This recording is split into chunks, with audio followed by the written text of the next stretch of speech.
Hello and welcome to Message to the Masses with Tessa. I'm your host and publishing consultant, Tessa Coleman. We're here for the speakers, for the leaders, for those who are out here facilitating movements with their books. But we're not just here to talk about books. We dig into the heart of your big why for sharing your powerful story and getting your message to the masses. And today we have Tye Miles, Coach Tye. Yes. And she is an author. She is just a powerhouse. And I'm so excited to have you here. Thank you so much for coming. Thank you so much for having me. So I want to just dive in. Tell us about you. Tell us about Tye. Ooh, Tye, this woman I am evolving into. Let's see, I am very family centered. That's the first thing that I like to just tell. I'm very family focused. I'm a believer. I love God with everything in me. Been loving God since 7 years old, personal relationship. Not mad at that. Yes, I really enjoy, I'm a creative. 15 years as a former hairstylist, so creating the outer beauty and perfecting the outer beauty. And I just believe that now where I am, being able to build on the outer and taking it to the inner, but it started with a passion and addiction of mine with falling in love to becoming a better woman myself. And so I can say, honestly, for the first time in my life, like, tell me about Tye. Tye is totally in love with herself because I have not always been there. I have not always been there. And I'm just really enjoying this space of life. I love it. One of the things that I noticed you said, you're a former hairstylist, right? Yes. Hairstylist extraordinaire, that's my thing. So, what's your business now? What are you doing now? I am a life coach and business mentor for women that identify as spiritual or purpose-driven, either way. So I own a personal and professional consulting company. While I work one-on-one, I do online group coaching as well as live events for women seeking to be their best self, but also seeking to create the work and lifestyle that balances off with that woman they design and find on the inside. So would you say that's your mission? I would definitely say that's my mission. I love it. And what inspired the change from handling the outside to focusing on that inside? You know, honestly, what really inspired it was a desire for more, and not more. I wanted more than personal success. I wanted more than for Tye to feel good, to feel happy. I wanted more than for me to make money. And so I feel like that, like I said, the evolution of that purpose, you know, it started with me wanting to help women look better on the outside. That was like the lowest hanging fruit to make a woman smile, to lift her confidence. And I believe it was just a building. So the call to greater, you know, on that same calling. So wanted to be significant instead of just successful. I wanted to help others succeed as well. I don't want to glance over that. Significant and not just successful, because those are actually two different things. Very much so. It's the difference between impact and success. Yes. Touching people, touching lives. So that's major.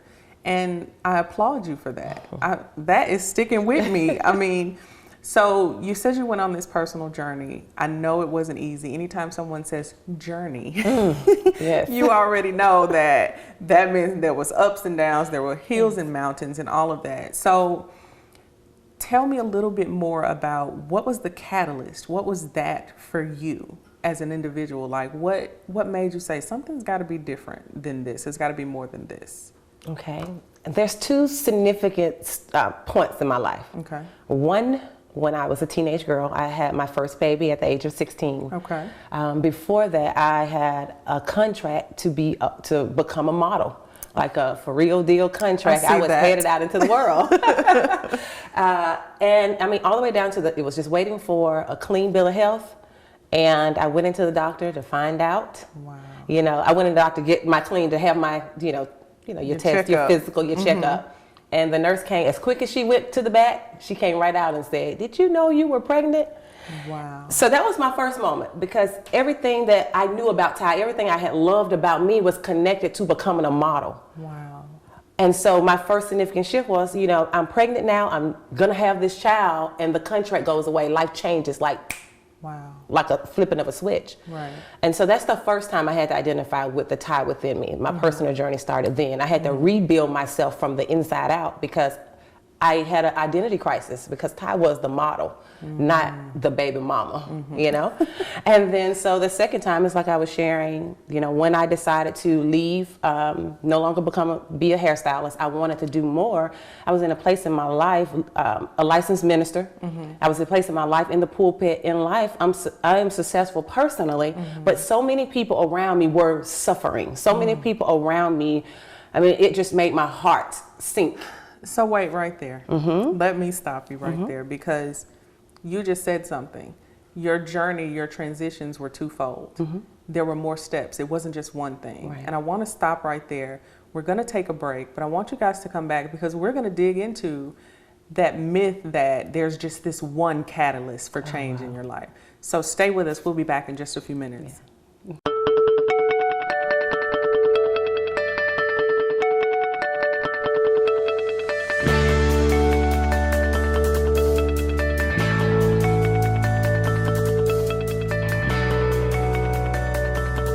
We're back. Thank you so much for, if you're just joining us, this is Message to the Masses with Tesa. We have Coach Extraordinaire, Tye Miles, and she is amazing.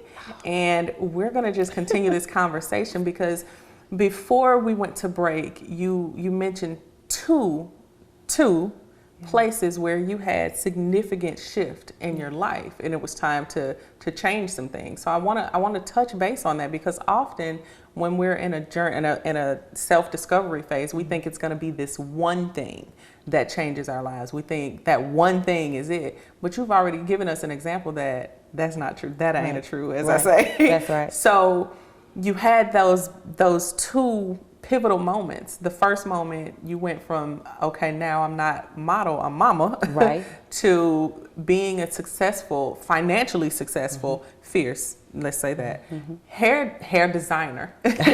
And then what happened? So you always ask yourself, like, what is enough? Like, when I was younger, I thought, you know, having the clothes, the money, the house, the car. Well, I had grown my business. At 21 years old, I had made my first 6 figures in 7 months. From that point, I mean, I went on to grow a 7-figure company. You are killing myths right here. Right here, you're killing myths because we already killed the myth that, oh, you just have one pivotal moment in life.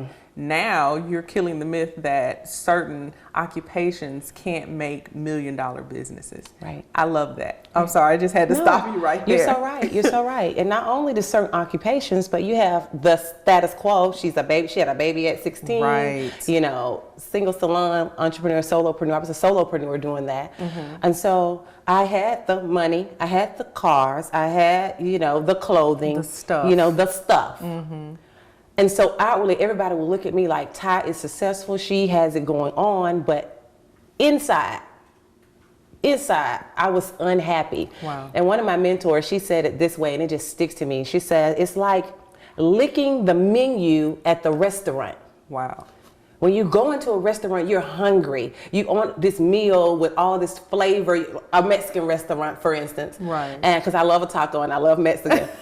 I want the flavor and the taste that comes with the picture on the menu. Right. I don't want just the menu. And I found myself living the menu in life.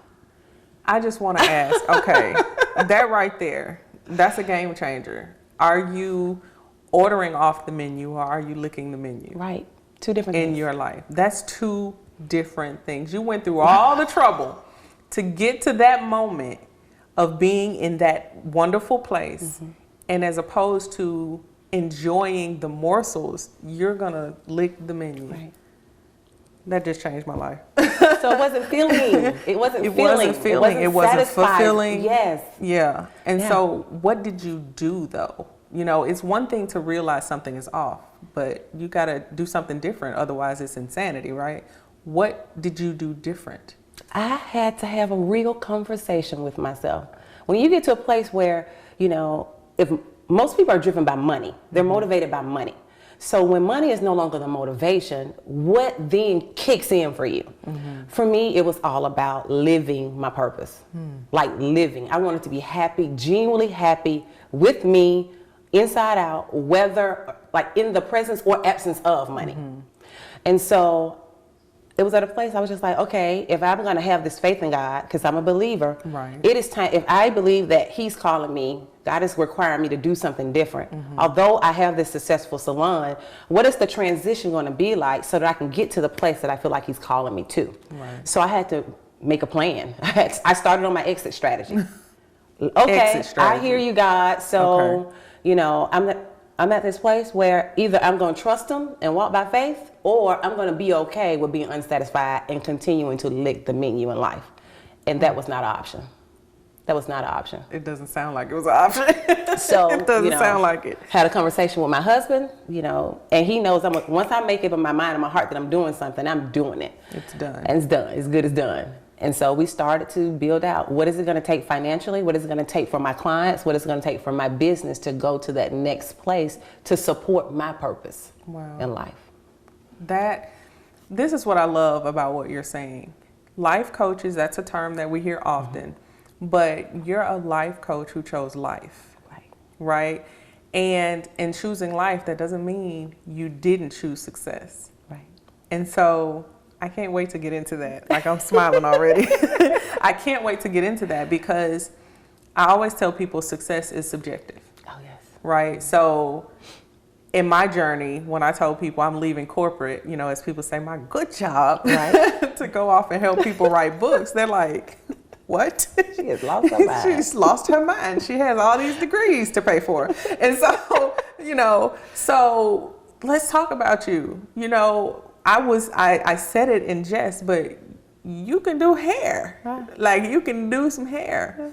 You were successful. Like you said, you had all of the things. You chose life, but that wasn't an end. It wasn't like that was the end. And so I want you to kind of touch on, don't do it just yet. We're gonna wait. Don't do it just yet. But I want to make sure that we touch on that plan that you talked about. What does life look like? I love that you're a life coach who is all about living life, right? So just give us a little morsel of what does that look like when you're developing a plan to live? When you're developing a plan to live, there are some key questions that you need to ask yourself. What's the first one? The first question is, what do I want from life? What do I want from life? What do I want from life? I'm gonna stop you. Okay. And so, what do I want from life? That's just the first question. And it sounds simple, but it can be very challenging. We're gonna dive more into this right after the break.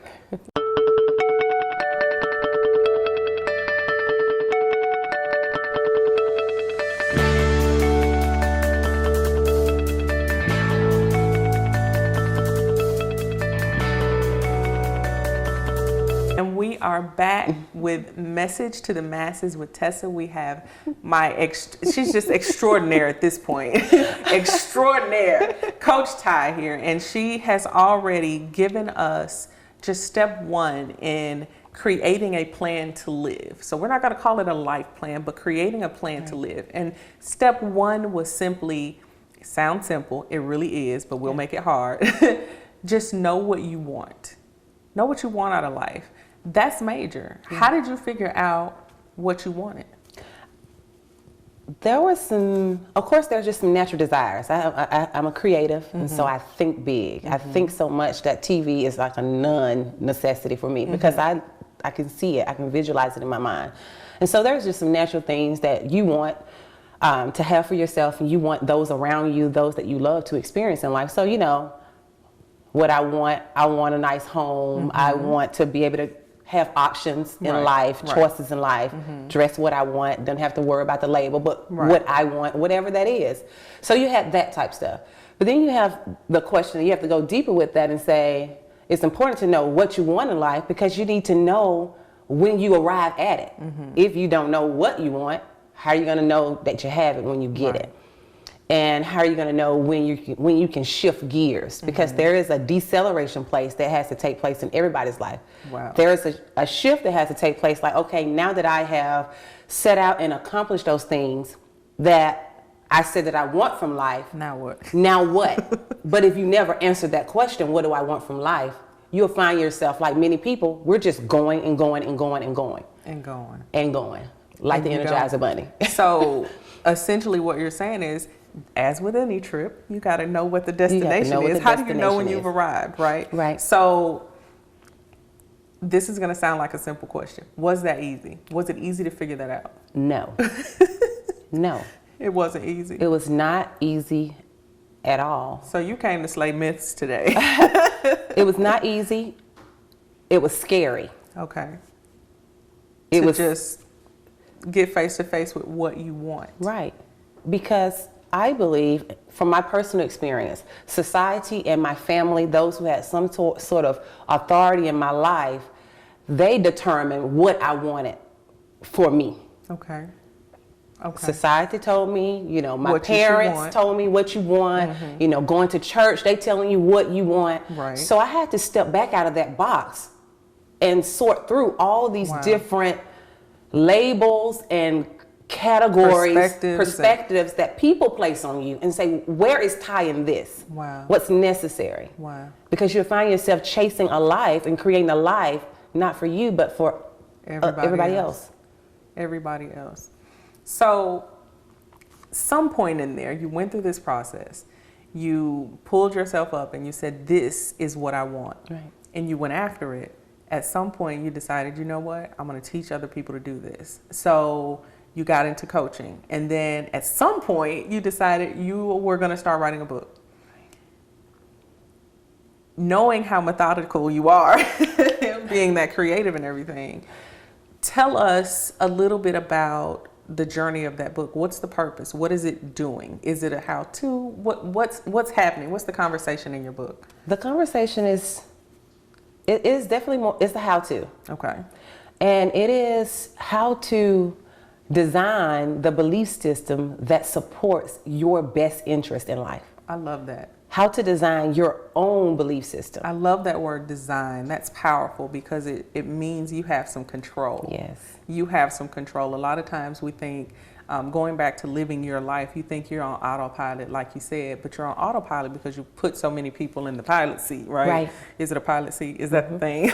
But you put so many people in control, and it's really, you've got to navigate. It's your journey, right? All these terms we use all the time, but it's not a mistake that we use those. So how are you helping people to navigate? Like, what's one of the tips, one of the things that's a staple of what you teach? What's one of the things you share in there? One of my favorite quotes, and I believe is original to myself because I've not seen it out there.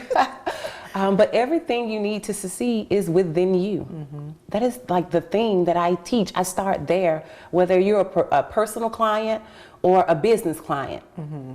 Everything you need to succeed is within you. Your interests, your values, what you desire in life, what you feel like your personal mission is, it's all on the inside of you. Wow. And it goes back to, you taking ownerships. A lot of us, we are on autopilot in life because we don't want to take ownership of the decision just in case it doesn't work out the way that it should. Wait a minute. Wait a minute. Don't go too fast, because that right there is a mouthful. There is a choice to be made about being on autopilot. You've been talking about making choices the whole time, choosing what you want in life and choosing not to be on autopilot. Like, that's a big deal. It is. And then owning it. However it turns out, this is what it is. How many people are bold enough to do that? I love that you're calling people to, it's boldness every step of the way. Boldly say what you want. Figure it out, whatever that is. And if someone were to pick up your book or come see you speak or get into one of your programs and hear you teaching, what's one thing you would want them to walk away just knowing without a doubt that becomes a non-negotiable for them? Their success is unique to their DNA.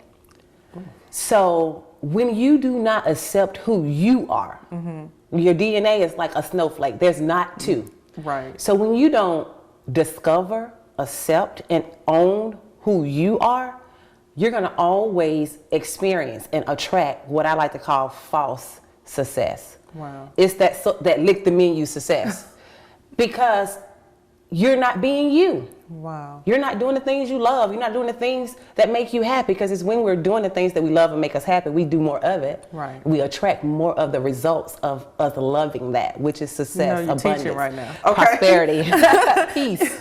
Right. And so once you read my book, what I want you to leave with above anything else is owning and understanding that your success is unique to your DNA, and you have to make the time to figure you out. Wow. Yeah. Wow.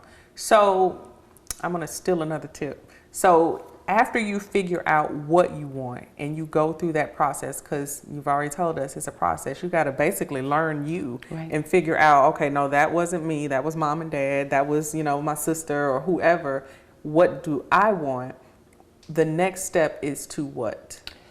You need to change your relationship with failure. Ooh. Shift your relationship with failure. Okay, look, that one hurt a little bit. Yeah. So okay. once you figure out who you are, what you want, you've gotten your toolkit of your interests, your values, your passions. Okay. So now what you're going to do next? You got to go out and you have to share that with the world. That could be on a job, that could be your own business, that could be a nonprofit, whatever you want to do with it, that's your choice. But now that we are handling, by you knowing who you are, you're gaining the confidence to overcome the doubt and overcome the fear. So now let's talk about your relationship with fear. Because when you shift your relationship with fear, you shake hands with it. It's no longer your enemy, but it becomes your friend. Wow. Because I like to say that failure is nothing but success in progress. Okay. You can't be successful if you're not willing to fail. Can I tell you, you have dropped some things that I won't ever forget. And I hope that you guys are understanding just the nuggets that are being dropped here. So your book, it's an upcoming book. Tell us the title. It's Own Your BS Belief System. BS Belief System. Yes. Okay. 10 steps. I'm sorry. No, that's okay. And that alone is major. But I want to make sure that you let people know how to find you, because you've dropped some nuggets here today that I know people will want to hold on to. How can people connect with you? Yes, go to my website, www.tyemiles.com, and that is TYEMILES.com. All right. I cannot thank you enough for joining me today. You have been phenomenal. You schooled me. I know that the viewers enjoyed you. And thank you so much for joining us today. And remember, your skills, your experiences, your life, they have armed you with so much information, and someone is waiting on that information. Get out there. Make sure that you are teaching them to live their best life in honor of Miss Tye. And get that book done. And until next time.